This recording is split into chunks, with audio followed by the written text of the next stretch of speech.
The rain fell in relentless sheets over the cobblestone streets of London, transforming them into a mosaic of dark, glistening stones that reflected the gaslight in fractured brilliance. The carriage station was a tempest of umbrellas and hurried footsteps, of wheels clattering over wet stone and servants calling hurriedly after their masters. Among the bustling throng, she moved with the careful precision of one unaccustomed to such chaos. Her gloves were damp, her skirts clinging awkwardly to her ankles, and the brim of her hat did little to shelter her from the cold drizzle. Yet she carried herself with a dignity born of necessity, a fragile armor against the world's indifference. Her heart, however, betrayed her composure. It raced with the fear of a misstep, of attracting attention, of being noticed for the wrong reasons. She had been instructed by her guardian to take the carriage marked Dawlish and Sons, and nothing else. Mistakenly, distracted by the clamor and the shadows that danced beneath the lanterns, she stepped into the wrong carriage, a mistake that would shatter her careful equilibrium within moments. The interior was immediately opulent, the walls lined with polished mahogany and the air scented faintly of lavender and old leather. A servant's hush fell upon her entry, and she realized too late that she had entered a carriage belonging to the Duke's party. Her breath caught, and the delicate crease of panic marred her otherwise composed expression. Before she could retreat, a voice, sharp and amused, broke the silence. "My dear, I believe you have made a most egregious error," said a woman seated with the ease of authority, her gown of deep emerald catching the flicker of gaslight. It was the Duke's sister, a figure known throughout London society for her incisive wit and relentless influence over matters of marriage and reputation. Her eyes, a sharp green that mirrored the cunning of a predator, rested on the young woman with an intensity that made every muscle tighten. But perhaps, fortune has a curious sense of humor. The words, though veiled in civility, struck the young woman like the cold wind outside, a mixture of amusement, judgment, and subtle command. She lowered her eyes, cheeks tinged with the first flush of shame. Around them, the servants exchanged glances, whispers barely restrained, as if the entire carriage bore witness to her trespass. The young woman's pulse pounded, not merely from the error of stepping into the wrong carriage, but from the realization that she had become a spectacle, a character in a story written without her consent. "My brother," the Duke's sister continued, her tone light yet calculated, "has been in need of guidance in matters of the heart. Perhaps you may serve a purpose he has yet to perceive." The young woman's mind reeled. She had barely caught the meaning, and yet it was unmistakable. The Duke's sister had already plotted a way to insert her into the intricate lattice of London society, to make her a pawn in ambitions far beyond her station. The young woman's voice, small and tremulous, tried to protest, yet the words faltered. I fear I have intruded," she said, bowing her head in deference. Each syllable trembled with both fear and a defiance that refused to be extinguished entirely. The Duke's sister merely smiled, a slow, knowing curl of the lips, and offered a hand not to chastise but to entangle, to pull the young woman into the inevitable. "You may find," she said softly, with a hint of promise in the undertone, "that fortune, though capricious, often delivers the very lessons we most require." At that moment, the young woman understood that her life had shifted. She was no longer merely a visitor to London's streets, a girl with quiet ambitions and careful manners. She was now under the scrutiny of one of the city's most calculating minds, placed, by accident or fate, into a sphere where reputation and desire intertwined, where every gesture, every glance, could alter her destiny irrevocably. The carriage rumbled onward, leaving the rain-soaked station behind, and with each turn of the wheel, the young woman felt the weight of expectation settle upon her shoulders. She was alone in a world of grandeur, gossip, and silent calculations, yet within her stirred a flicker of defiance, a quiet conviction that, though the Duke's sister might plan, and though society might judge, she would not be entirely undone by circumstance. And as the carriage door closed with a decisive click, the young woman's eyes met the sharp, amused gaze of the Duke's sister one final time. In that look was both challenge and invitation, an unspoken promise that the coming days would demand courage, wit, and the delicate preservation of her dignity. The story of her misstep had begun, and the city, with all its grandeur and cruelty, waited with bated breath to see the next act. The drawing-room of the Duke's sister's townhouse was a sanctuary of polished grandeur, where gilded mirrors captured the flicker of candlelight and the scent of fresh roses mingled with the faint smokiness of the hearth. The young woman entered with measured steps, her skirts rustling softly over the patterned carpet, aware of every pair of eyes that lingered upon her. Conversation paused and resumed with delicate murmurs, polite yet laced with curiosity, as the household and their guests assessed the newcomer, the accidental interloper of the carriage station now poised in the center of London society. The Duke's sister greeted her with a warmth that seemed genuine yet carried the weight of design. "We are delighted you could join us," she said, extending a gloved hand that concealed its subtle orchestration. The young woman inclined her head, noting the slight curl of amusement in the lady's lips and the glimmer of strategy in her eyes. She had learned quickly that charm in the hands of this woman was a weapon, and she, unwittingly, had become the target. From across the room, the Duke appeared as if summoned by the currents of fate themselves. His presence was immediate, magnetic, tall, impeccably poised, with a gaze that measured without accusation but left no detail unnoticed. He inclined his head slightly, acknowledging her not with words, but with the weight of attention that was impossible to ignore. The young woman felt a shiver run through her, a mixture of intimidation and an unexpected stir of intrigue. The evening unfolded in the manner of careful design. The Duke's sister orchestrated moments that seemed incidental yet were laden with intention. A misplaced letter subtly brought to the young woman's hand, a small token, a pressed violet from the garden, left upon her chair, a seemingly casual mention of the Duke's solitary walks in the park. Each gesture was a seed planted, a whisper of connection that was neither accidental nor benign. The young woman, wary yet compelled, felt the threads of influence draw taut around her, binding her in ways both subtle and undeniable. Yet the brilliance of the evening was marred by the faint scent of scandal. A visiting guest, known for a sharp tongue and an appetite for intrigue, cast a subtle accusation of impropriety, a whispered suggestion that the young woman's presence among the Duke's household was not entirely innocent. Gasps and half-smiles flitted across the polished room. She felt her cheeks burn and her pulse quicken, acutely conscious of the fragile veneer of respectability that separated her from ruin. Her heart pounded not from fear alone, but from the realization that this society, so ornate and refined, could dismantle reputation with the lightest brush of rumor. The Duke's eyes found hers in the moment of crisis, dark and assessing, yet not unkind. There was a tension in his glance, a question that hovered between judgment and curiosity. The young woman met it with the faintest lift of her chin, a quiet assertion that she would not cower entirely, though the heat of embarrassment pressed upon her. Their exchange, brief yet electric, carried more meaning than the carefully chosen words of polite conversation ever could. Throughout the evening, the Duke's sister hovered near, a guardian of subtle influence, her gestures small but deliberate, a brush of her hand against a serving tray, a whispered comment to a guest that shifted attention, a shared look with the Duke that hinted at her private knowledge of the young woman's predicament. It was a dance of manipulation, cloaked in civility, yet each step had the power to alter the trajectory of lives. By the time the evening waned and guests took their leave, the young woman had learned more about the delicate machinery of social power than she could have imagined. She carried the memory of accidental touches, soft-spoken words, and the press of scandal that had threatened to define her. The Duke had left her with a final, silent acknowledgement, a gaze that promised attention, if not understanding, and the faintest trace of something unspoken, curiosity perhaps, or something more dangerous, the stirrings of interest. As she stepped into the quiet carriage that would return her home, she clutched the small pressed violet the Duke's sister had placed on her chair. A token, yes, but more than that. A symbol of invitation, of the subtle yet inexorable pull of society, of a connection that had been planted and would not easily be undone. Her thoughts were a tumult of excitement and apprehension. The city, with its whispers and mirrors, had taken note of her. She understood, with a mixture of dread and anticipation, that the story begun at the carriage station was far from over, and that the next chapter would demand courage, wit, and a careful balance of dignity and desire. The gardens of the Duke's estate were bathed in the soft, silvery light of a reluctant moon, its glow refracting upon the dew-laden hedges and glistening petals as though the world itself were holding its breath. The young woman walked beside the Duke in silence, her gloved hands clasped lightly in front of her, the faint rustle of silk accompanying each careful step.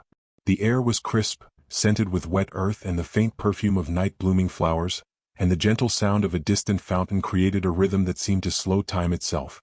The Duke's gaze lingered on her, not with the scrutiny of society or the calculation of his sister, but with a quiet, searching intensity. "You have borne the evening with remarkable composure," he said, his voice low, measured, yet carrying a weight that set her heart fluttering. "Though I cannot imagine it was without effort." His words, though gentle, struck a chord. She realized he perceived the careful mask she wore, the fragile balance she maintained between propriety and self-preservation. She looked down, cheeks warming, and admitted softly, almost to herself, "I fear I am ill-equipped for this world, for its eyes, its judgment. I have walked cautiously all my life, yet somehow it finds me anyway. Her voice trembled with the vulnerability she had seldom allowed to surface. The Duke's expression softened, and for a moment, the stern reserve that society demanded of him seemed to melt, revealing the man beneath the title. "You are not alone in that fear," he said, turning slightly to catch her glance. "I, too, navigate expectations that suffocate more than they protect. One learns to endure, to perform, to hide." His admission, rare and unguarded, created a fragile bridge between them, built of shared understanding rather than spoken passion. The young woman's heart lifted, not in triumph but in recognition. She saw in him a kindred spirit, constrained by circumstance yet capable of depth that few perceived. A silence settled between them, a companionable quiet filled with unspoken thoughts. Then, almost imperceptibly, the Duke extended his hand, a subtle invitation rather than a demand. She hesitated, caught between instinct and propriety, before letting her fingers brush against his. The contact was fleeting, yet it carried more weight than the elaborate gestures of any ballroom or the veiled compliments of society. It was a silent acknowledgement of trust, an understanding that in this secluded hour, they could reveal truths denied in the daylight. "I should not presume," he murmured, "but I find myself wishing to know you beyond the courtesies and tokens of society. To understand the woman whom circumstance has thrust into my attention." The words were measured, yet threaded with attention that made her pulse quicken. She felt the careful balance of control she had always maintained waver under the weight of his gaze. "I am afraid," she confessed, voice barely audible over the whisper of leaves in the night breeze. "Afraid of failing, of being found wanting." And yet, her eyes met his, hesitant, searching. "There is something in your presence that both terrifies and consoles me. I cannot explain it, yet I feel seen." He inclined his head, the faintest trace of a smile tugging at his lips. "Then perhaps we are alike, in that fear and in the solace we seek. Perhaps we have found in each other the rarest of confidences." The words, tender yet unembellished, hung in the cool night air. In them, the young woman recognized the spark of something fragile but undeniable: connection, recognition, and the dangerous stirrings of longing. A sudden movement caught her eye, a nightingale alighting upon a wet branch, its song hesitant yet persistent. She smiled faintly, a breathless acknowledgement that the world outside this garden, with all its expectation and scandal, might be held at bay for this stolen moment. Yet even as she felt the quiet bloom of hope, she knew that the revelation shared here was a turning point. The intimacy of this confession had shifted the unspoken balance between them. The Duke's voice, low and firm, drew her from her reverie. "I cannot promise that society will permit our acquaintance to remain thus unjudged, nor that circumstance will be kind. But I can promise you my attention and my care, in every measure within my power." His words resonated in her chest like a steady drumbeat against the uncertainty that had plagued her.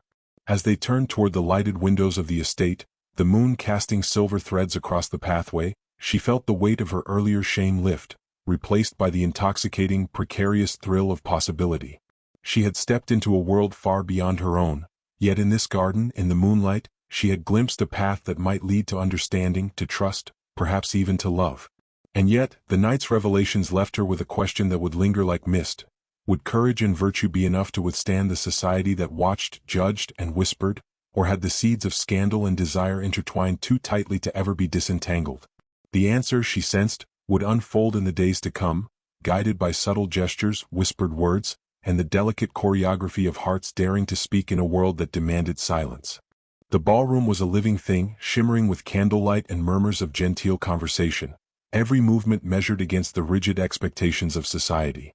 The chandeliers reflected 1,000 tiny flames across the polished floor, catching the glint of diamonds, the sheen of satin, the careful posture of ladies and gentlemen who navigated the web of observation with practiced ease. The young woman entered with a controlled grace, yet beneath the composed exterior, her heart thudded like a drum, each beat echoing the precarious tension that had followed her since the carriage incident. The Duke stood near the far end of the room, a figure carved in poise and shadow, his eyes scanning the gathering with a deliberate precision that missed nothing. When they met hers, the hush of recognition passed between them, a quiet acknowledgement that this night carried weight far beyond polite introductions and fleeting courtesies. Every whisper of silk, every polite bow, seemed to accentuate the space that now stretched taut between propriety and desire. The Duke's sister, stationed subtly near the orchestra, watched with a faint smile, her machinations nearly complete. She had maneuvered tokens, missteps, and whispered hints to bring them here, to force a moment of choice, and now she observed the culmination of her careful orchestration. A minor scandal had already rippled through the room, an insinuation from a careless socialite, a suggestion of impropriety in the young woman's attendance, but the Duke's measured presence had tempered curiosity into cautious admiration. Now the moment demanded clarity. He stepped forward, the polished floor beneath him echoing the certainty of his movement. Conversation stilled around him, subtle yet potent, as if the air itself had grown dense with expectation. "My lady," he began, his voice calm yet imbued with an authority that silenced the murmur of the room, "I find that society's judgments, though persistent, are often mistaken in their assessment of character.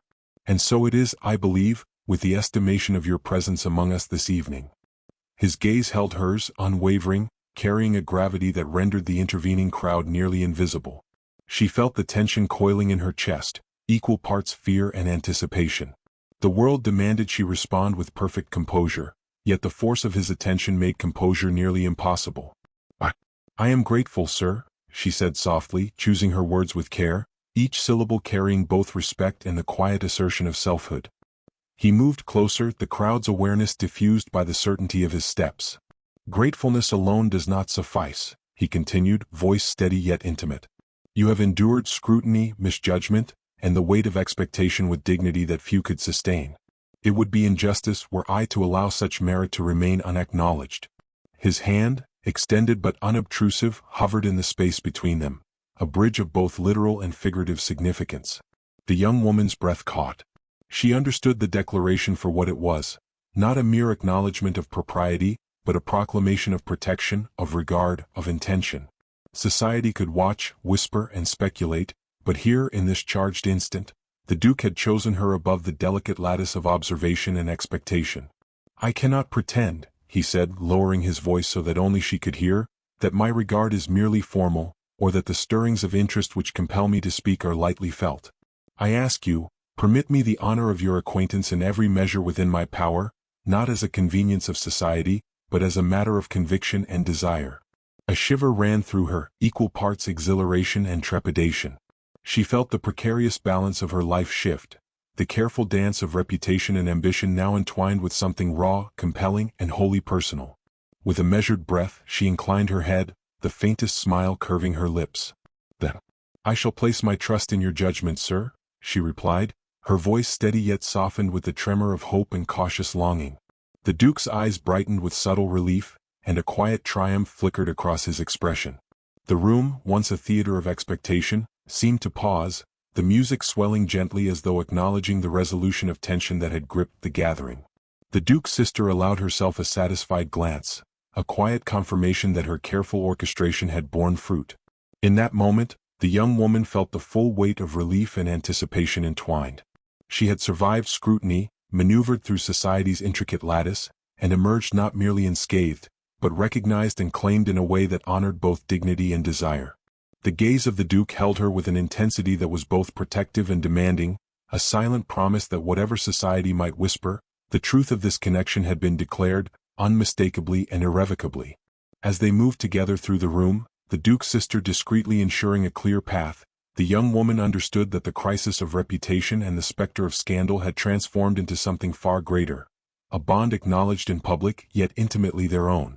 And in that charged space, where society's eyes were forced to bear witness, she realized that the course of her life had shifted irrevocably, carried forward by courage, conviction, and the deliberate grace of a love neither whispered nor hidden.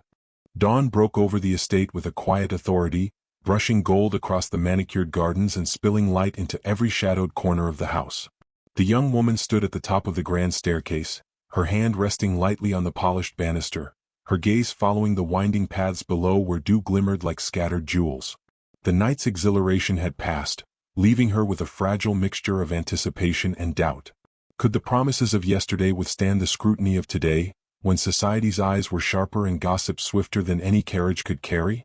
The Duke approached from the corridor, his silhouette framed by the soft morning light.